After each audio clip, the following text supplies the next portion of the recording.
November 2025, Moody Air Force Base, Georgia. A-10C Thunderbolt II, tail number 800278, sits on the flight line under fluorescent hangar lighting. Captain Marcus Drell, 23rd Wing, 75th Fighter Squadron, is reading orders he wasn't supposed to see until morning. The deployment window, 90 days. The destination, a mountainous theater with confirmed armor concentrations below. The mission type, close air support, live fire coordination, forward air controller integration. Real terrain, real threats, real targets. He sets the folder on the metal desk, looks at the aircraft through the hangar window. He knows what this deployment means. The retirement timeline is locked. The budget submission is filed. This is the last rotation the A-10 will fly before the drawdown begins. We'll come back to Captain Drell and what he decided to do with those orders. But to understand why a single deployment order matters this much, you need to know what the Air Force has been quietly dismantling for a decade. The A-10C Thunderbolt II was not designed to be popular. It was designed to survive. The titanium bathtub, the armored cockpit enclosure, is rated to withstand 23mm cannon fire from below and the sides. The hydraulic and flight control systems are redundant. The aircraft can lose one engine, most of a wing, and significant control surface area and still return its pilot to base. These are not marketing specs. They are documented combat survivability records from Desert Storm, Allied Force, Iraqi Freedom. The aircraft absorbed direct hits and flew home. That record is in the official Air Force Historical Research Agency files and is not disputed. That matters because no aircraft currently in the Combat Air Force's inventory carries the same survivability profile in a low-altitude, contested close air support environment. The GAU-8A Avenger cannon is the reason the A-10 exists. 7 rotating barrels, 4 200 rounds per minute. The depleted uranium penetrator rounds it. Fires are designed to defeat main battle tank armor at engagement ranges between 1,200 and 1,800 meters. In practical terms, the pilot can put the gun on a tank column at low altitude, in weather that grounds most other aircraft, and destroy armored vehicles at a rate no other platform in the current inventory matches. The F-35A carries no internal gun with comparable anti-armor capability. The F-16C's M61 Vulcan fires 20mm rounds not optimized for armor penetration. That gap is not a minor technical footnote. It is a doctrinal problem the Air Force has not publicly resolved. What's most surprising about the A-10 retirement debate isn't that the Air Force wants to retire it. It's that they've been trying to retire it for nearly 15 years, and Congress blocked them every time. Until now. The fiscal year 2026 budget submission was different. The Air Force requested retirement of the remaining A-10 fleet, approximately 218 aircraft. And for the first time, the congressional language blocking that retirement was not inserted into the Defense Authorization Act. The path is clear.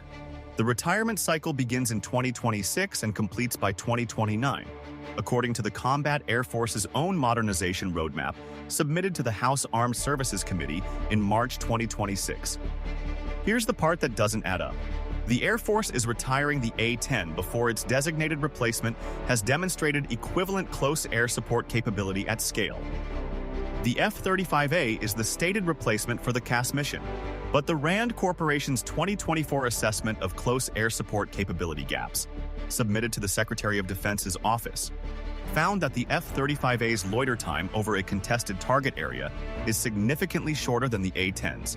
Its gun is a single-barrel 25mm system with a 180-round magazine, and its low-altitude survivability in a high-threat environment remains untested in actual combat at the intensity levels the A-10 was designed for. That matters because the scenarios the 23rd Wing plans for are not low-threat environments.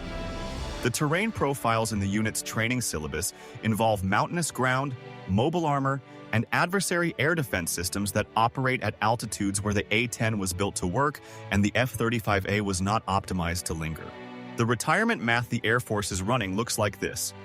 Cost per flight hour for the A-10C is approximately $17,700. The F-35A runs roughly $32,000 per flight hour. Retiring the A-10 fleet saves money on paper. But what that means in combat is that the close air support mission will be flown by an aircraft with higher operating costs, shorter loiter time, a lighter gun, and lower low-altitude survivability.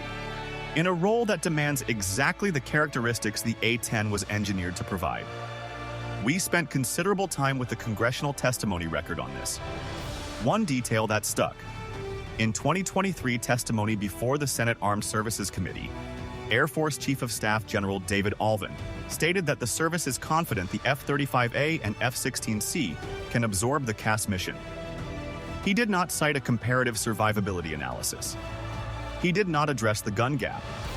He cited cost efficiency and fleet modernization priorities.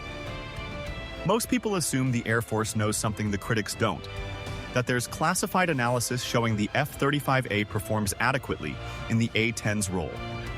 The evidence in the open record tells a different story. The RAND study is not classified. The gun specifications are not classified. The survivability data from combat operations is not classified. The gap exists in the unclassified record, and it is substantial. Here's the take that will probably get us pushback. The A-10 retirement is being driven by budget politics and inter-service procurement priorities, not by an honest assessment of close air support capability. The Air Force wants F-35As. F-35As are expensive to justify unless legacy platforms are retired to free budget space.